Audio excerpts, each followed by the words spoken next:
Dimanche 10 juillet de l'an 2018. Bonjour à tous, bienvenue sur l'invité. Nous recevons ce matin sur votre émission dominicale Monsieur Henri Assogba. Bonjour. Bonjour. Vous êtes donc le président de l'association des importateurs, revendeurs et transporteurs de produits pétroliers au Bénin. Nous sommes très heureux de vous recevoir sur notre plateau d'émission. Vous le savez, le Bénin dispose d'un nouveau code électoral.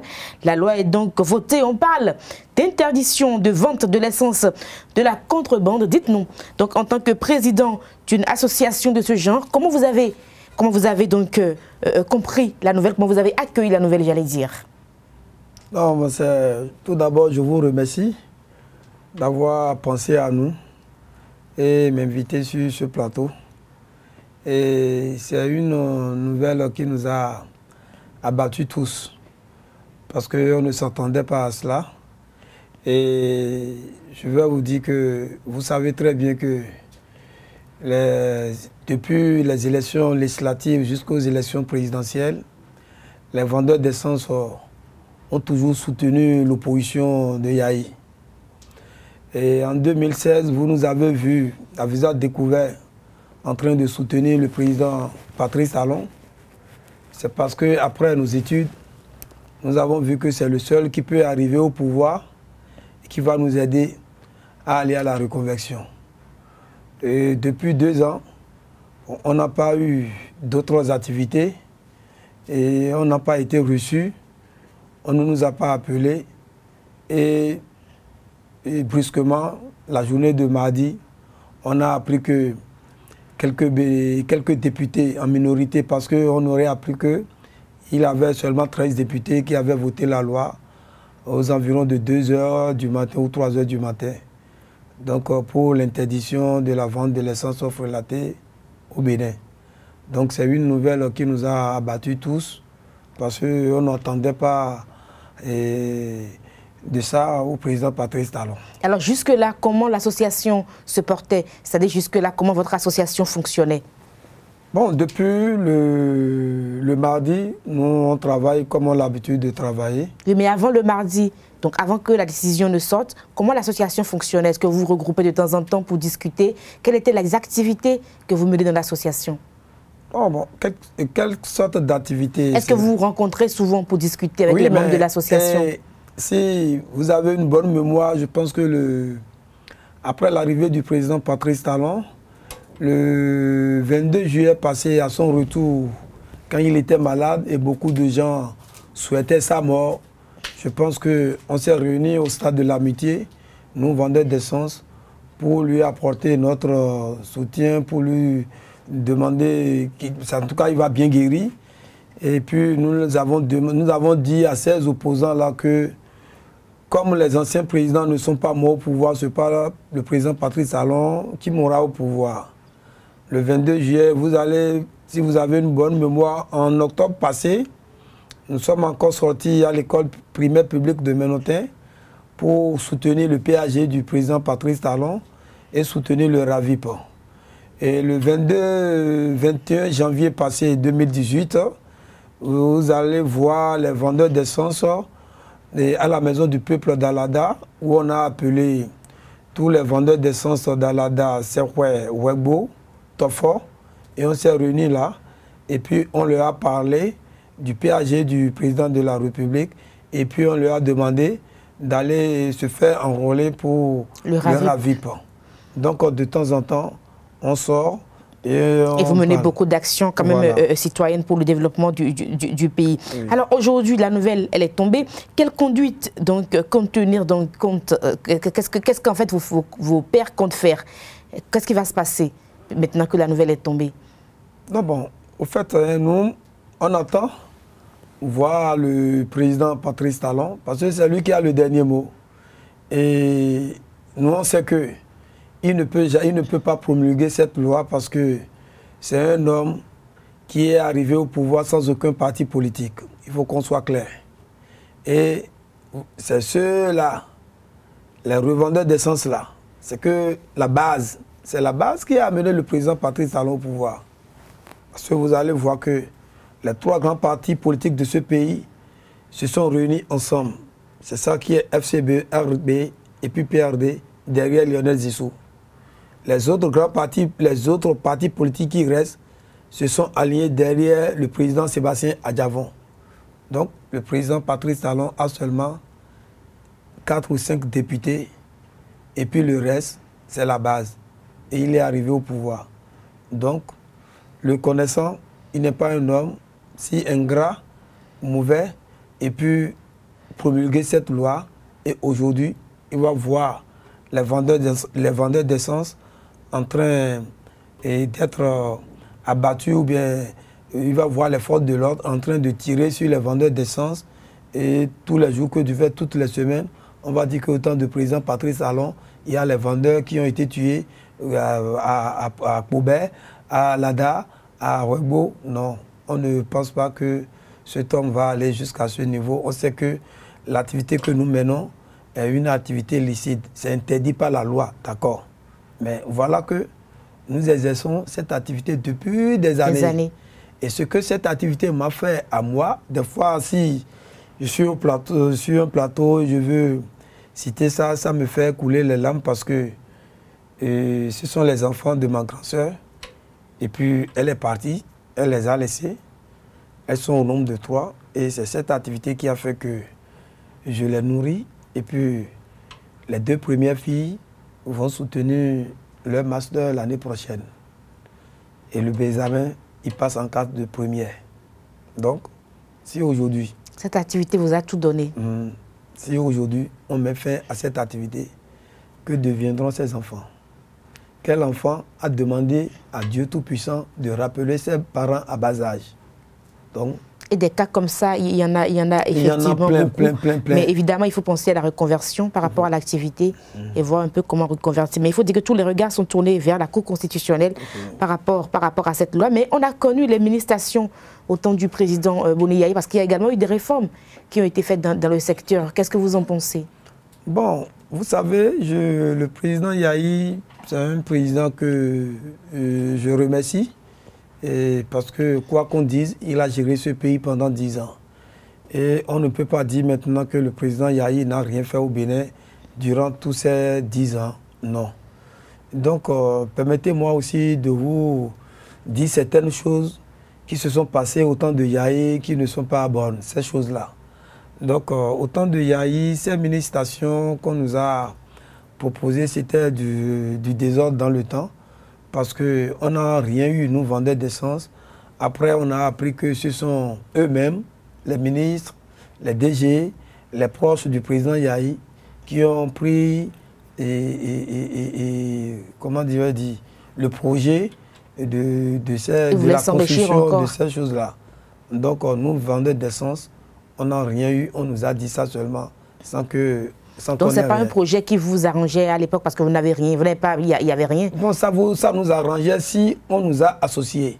Si on nous a dit, bon, regroupez-vous en 10-10 ou bien 20-20 et puis vous choisissez un terrain vide quelque part et on va vous installer, on va vous donner, on va vous faire des prêts et vous allez vous installer, commencez par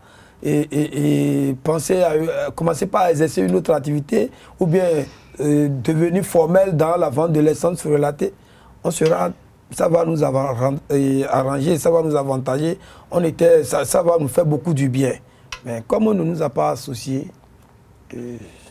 Alors, l'essence de la contrebande, vous le savez, a fait trop de dégâts dans notre pays depuis des années. C'est le moment, certainement, d'avoir une pensée pieuse pour les personnes qui sont décédées. C'est vrai que dans tous les métiers, comme je le dis bien souvent, il y a des dommages collatéraux. On sait même que le célèbre Loyer est allé en prison pour un cas comme ça. Il faut préciser qu'il est libéré. Il y a beaucoup de dégâts. Il y a même de l'essence qui passe sur la mer. Vous avez été informé de cela.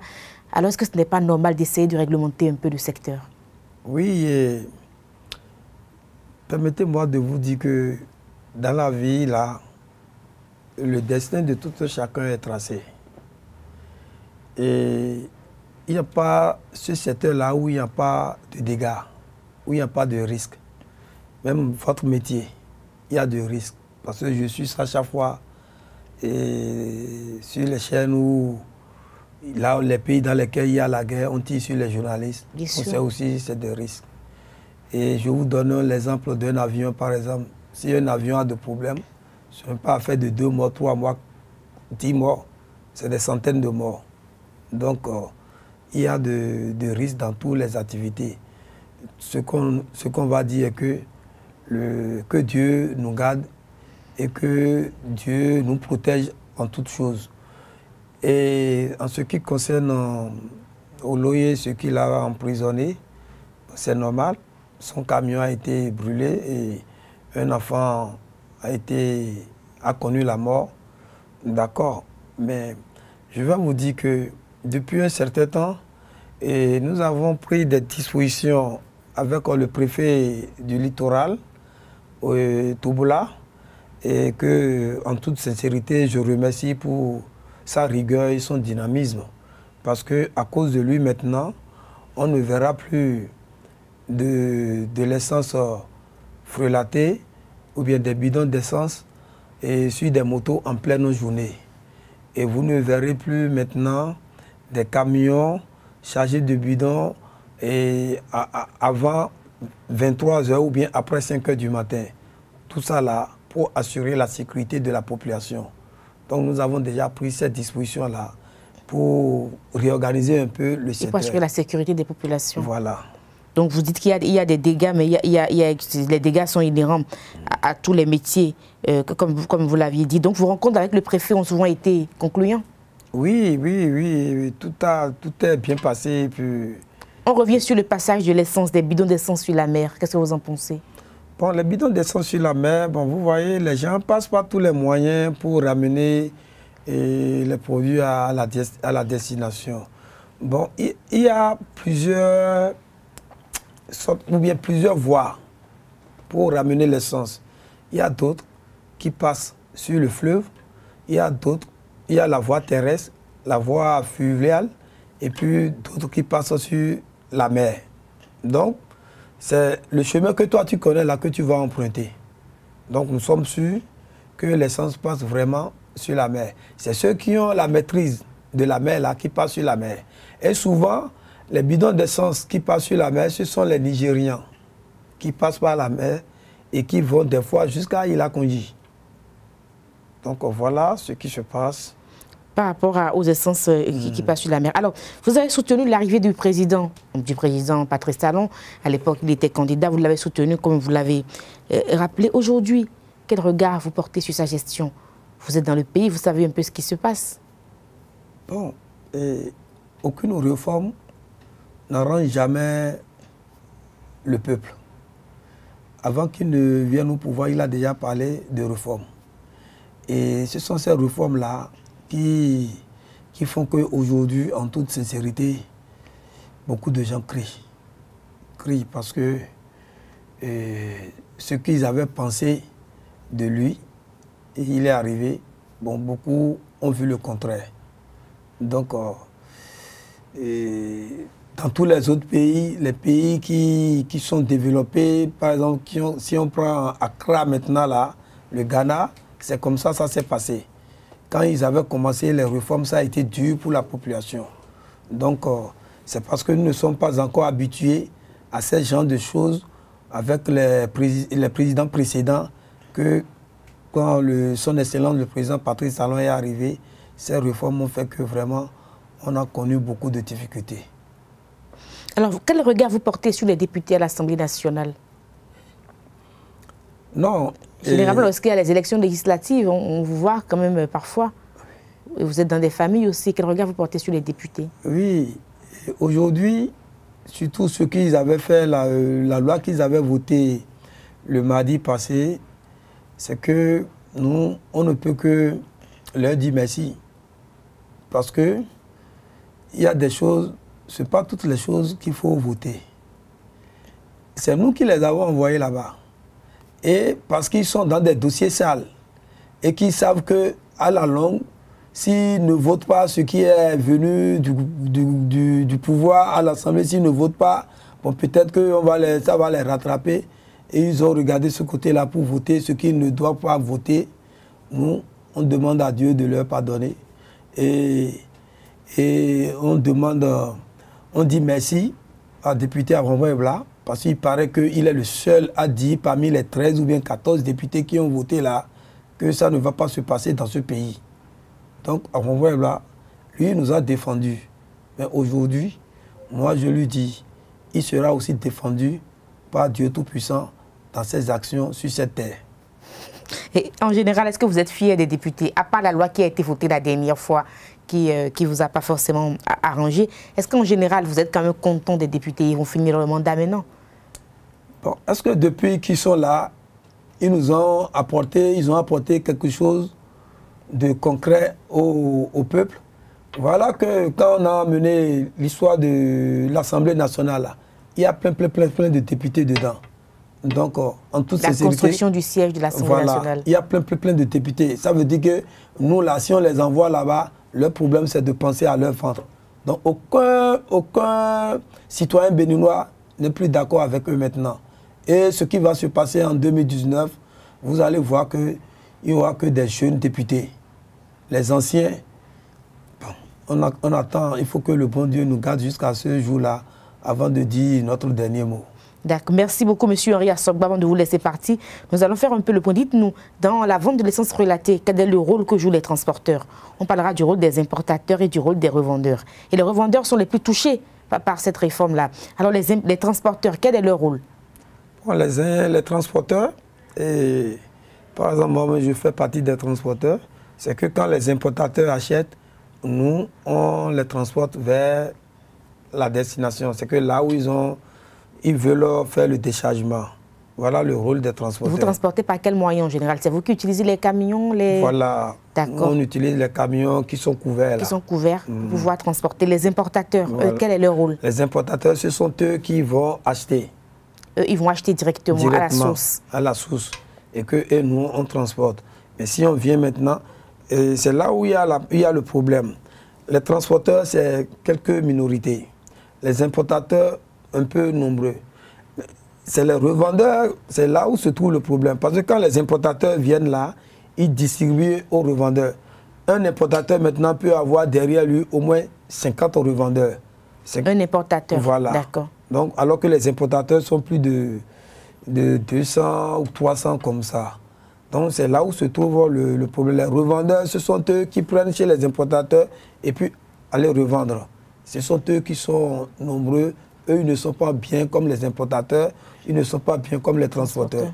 Donc aujourd'hui, si on supprime cette activité, moi, Henri Assogba, je ne vais pas beaucoup souffrir. Mais ces revendeurs qui, à tout moment, je dis, suivez-moi, et ils me suivent, ce sont eux qui vont ramasser et les pots cassés. Parce que c'est eux qu'on voit, les dames, les messieurs, les jeunes enfants qu'on voit au bord des voies. Voilà. Ce sont les revendeurs, en fait, qui... Ce sont les revendeurs, ça. Vous allez voir qu'ils sont un peu partout. Oui, et ils sont nombreux. Voilà, c'est les plus nombreux, ça. Donc, vraiment, ça me fait pitié. À chaque fois que je pense à cette loi qui a été votée là, et je demande à Dieu Tout-Puissant de parler au président Patrice Talon et que l'Esprit Saint lui touche son cœur pour qu'il ne promulgue pas cette loi parce que ça va amener beaucoup de frustration, beaucoup de morts, beaucoup de choses. Parce que, après tout, on aura besoin de ceux-là. C'est ceux-là qui ont fait que, pour la première fois, l'Union fait la Nation a battu la RB et FCBE dans la 16e circonscription électorale. C'est ceux-là qui ont fait que l'opposition a eu la majorité à l'Assemblée. Parce qu'au temps des élections législatives, nous avons les vendeurs d'essence sur toute l'étendue du territoire national ont fait l'opposition. Si, par exemple, ces vendeurs d'essence avaient fait FCBE, le jour des élections, de l'élection de l'Assemblée nationale, l'opposition a dépassé la mouvance d'un seul député.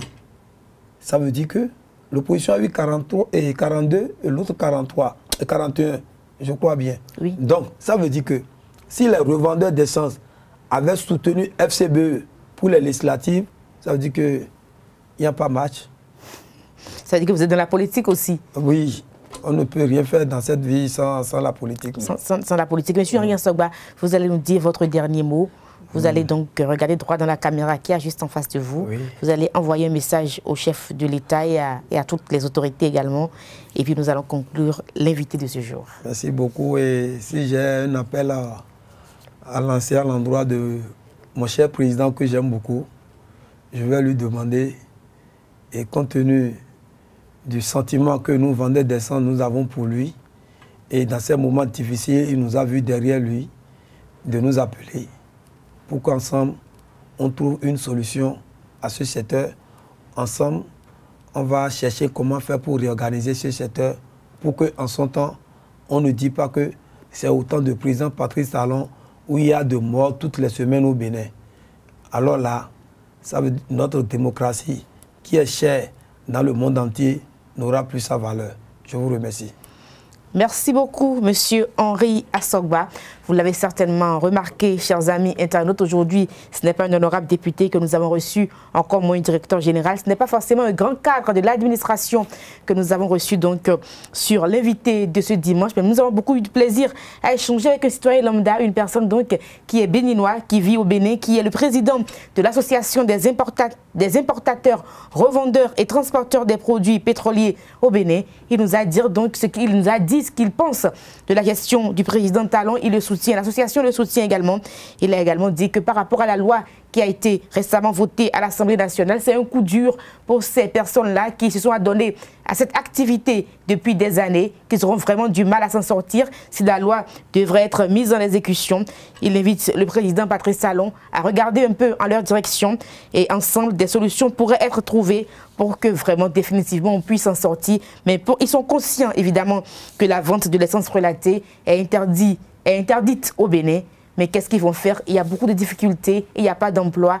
Et évidemment, M. Henri Assogba demande au président Patrice Talon de revoir un tout petit peu la copie. Vous avez vu un peu ce qu'il pense. Il faut dire que les regards sont plutôt tournés vers la Cour constitutionnelle par rapport à cette loi et pas vers le président de la République. M. Henri Assogba, merci beaucoup. C'était un plaisir. Portez-vous bien, chers internautes. Au revoir.